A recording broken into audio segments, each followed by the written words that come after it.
अस्सलाम वालेकुम। हमने बटर को मेल्ट किया था, फिर हमने उसको मिक्स किया था, फिर हमने गार्लिक डाली थी, फिर हमने उसका फ्लेम ऑफ कर लिया था। फिर हमने उसको दोबारा मिक्स किया था, फिर हमने उसको चेक किया था कि ठीक हो गया या नहीं हुआ। फिर हमने सॉस डाली थी, फिर हमने लेमन वाला जूस डाला था, फिर हमने मिक्स किया था दोबारा भी।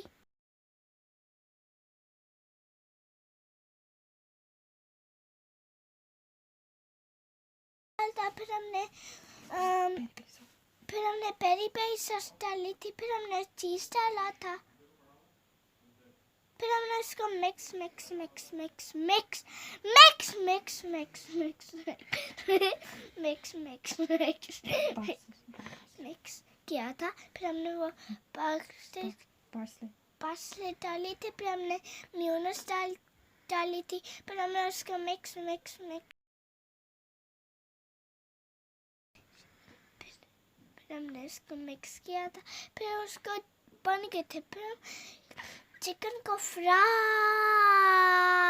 कर रहे थे, फिर हमने उसको ऑफ कर लिया था।